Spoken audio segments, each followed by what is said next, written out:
होती है। बहुत सारे लोग यहाँ पर हैं, इनके मन में जो सवाल है, आपने जो लोग सवाल पूछना चाहते हैं यहाँ दीजिए, सेकंड रो में। हाँ।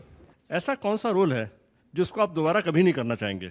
वो जय हनुमान में जो किया था।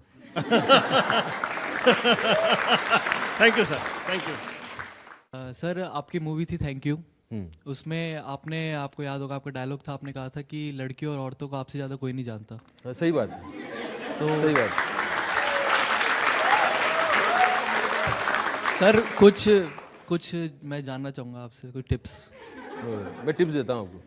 देखिए, हम जो है ना, आप एक इंसान में एक मर्द में मर्द भी होता है, औरत भी होती है। बिल्कुल बिल्कुल। और एक औरत में औरत भी होती है, मर्द भी होता है। अपने अंदर की औरत को समझ लो,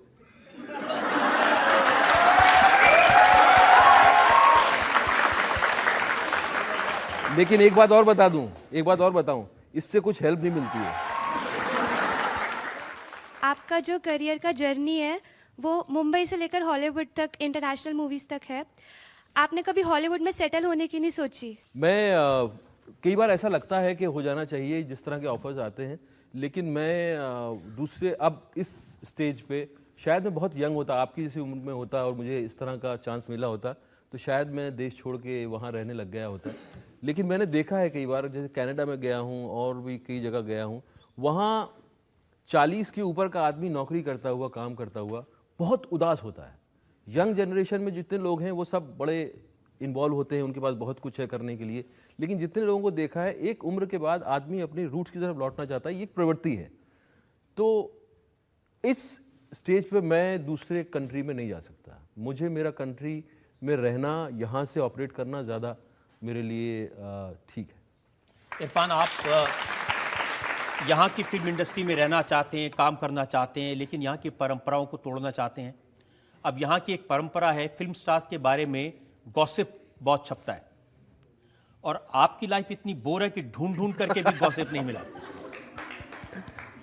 मतलब मैं अच्छा ऑपरेटर हूँ। दो चार चीजें मुझे मिली हैं। हाँ।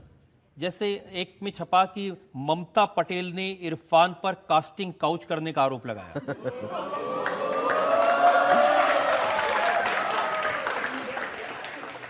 मेरी अभी ऐसी हैसियत नहीं हुई है कि मतलब मैं किसी कहूँ कि इनको रोल दे दो और वो रोल मिल जाए, तो इसलिए कास्टिंग काउच में मतलब अभी मौका मिला नहीं है। मौका मिलेगा तो मैं बताऊँ। एक और खबर ये छपी कि माही को लेकर इरफान और तिग्मांशु के बीच में दरार आ गई।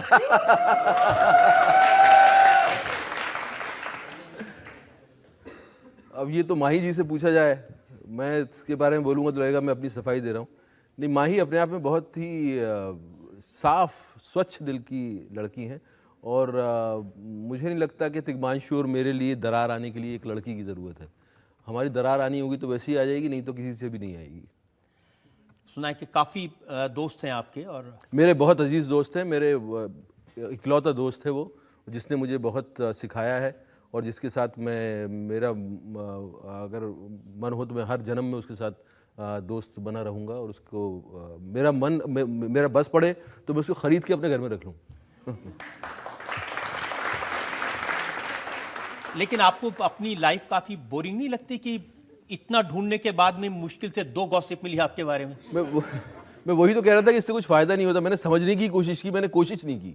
मैंने औरतों को समझने की कोशिश की, मैंने जो कोशिश करना चाहिए वो नहीं कर पाया मैं। इरफान, जो परंपराएं हैं हमारी, तो कामना ये कि ऐसी परंपराओं को तोड़ते रहें। जो खराब परंपराएं हैं, अच्छी परंपराएं आप बनाते रहें।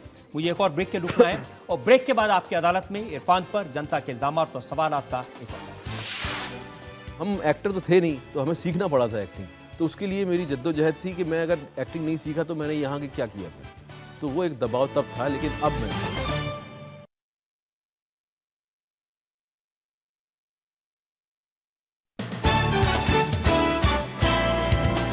Welcome back. आपकी अदालत में आज हम जनता की तरफ से सवाल पूछ रहे हैं फिल्म स्टार इरफान से। आपकी अदालत में अगला। आपकी अदालत में फिल्म स्टार इरफान पर आरोप है कि ये हमेशा दबाव में रहते हैं। इरफान, आपके दोस्त ये कहते हैं कि हमेशा परेशान रहता है, हमेशा सोचता रहता है। शायद मेरा चेहरा ऐसा है कि वो सोचता हुआ लगता है, एक्चुअली मैं सोच नहीं रहा होता हूँ।